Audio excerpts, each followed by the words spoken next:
તો મિત્રો આશા કરું છું આજે જે શીખડાવું છું એની જીવનમાં તમને ક્યારેય ઉપયોગ કરવાની જરૂર ન પડે. આપણે ક્લાસીસમાં ફાયર સેફટી મિકેનિઝમ રાખી જ દીધું છે.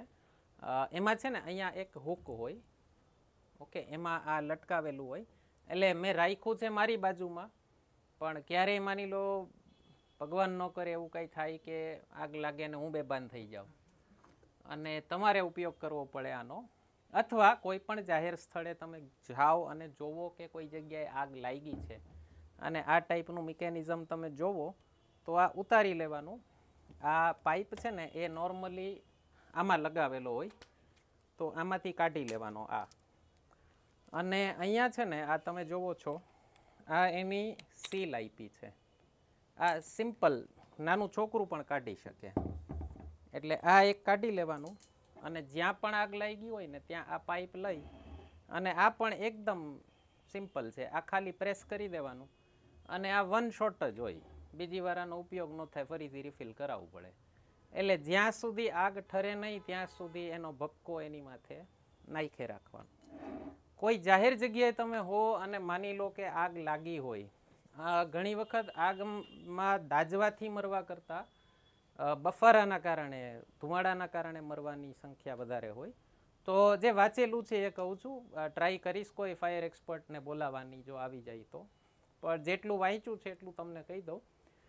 બને ત્યાં સુધી જો કોઈ એવી જાહેર જગ્યાએ હો તો આપણે અહીંયા 2 એક્ઝિટ રાખી જ છે, બરાબર.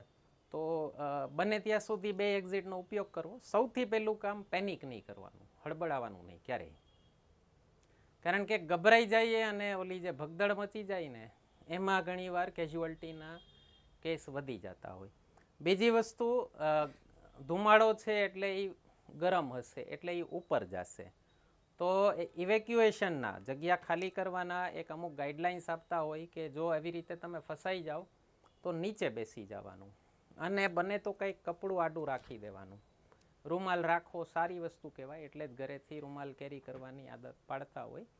અને જો બહુ વધારે ધુમાડો થાય તો એમાં કંઈકથી પાણી લગાવી દેવું, ક્યાંયથી ન લાગે તો થૂક થોડુંક જરાક અમસ્તો ભીનો કરી દેવો, જેનાથી તમારા નાકમાં ફાઇન પાર્ટિકલ્સ ન જાય. બધું વાંચેલું કહું છું, ફરીથી કહું છું. આશા કરીશ કોઈ ફાયર એક્સપર્ટ આવે તો એની સાથે તમને મુલાકાત કરાવી દો. 1-2-4 જણા આવી જાઓ ને આપણે જરાક ઓપરેટ કરીને જોઈ લઈ.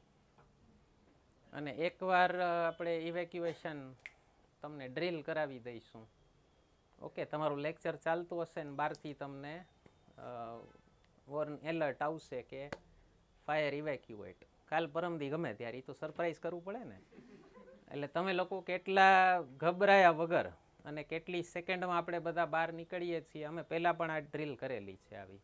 30 સેકન્ડમાં 25 જણા હતા રૂમમાં, તો અમે બધા નીકળી ગયા હતા. 40 સેકન્ડ લાગી હતી લગભગ, મને એક્ઝેક્ટ યાદ નથી હવે, પણ 1 મિનિટથી ઓછા ટાઈમમાં નીકળી ગયા હતા 2 રૂમમાંથી. ઓકે, તો બરાબર, એક થોડાક આવી જાઓ ને અહીંયા.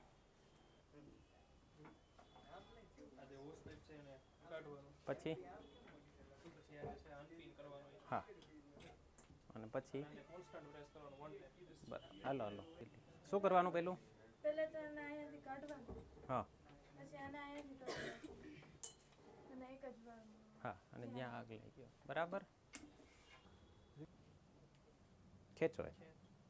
હા, પછી હા, ડન. બીજા કોઈને જોવું છે ઓપરેટ કરીને?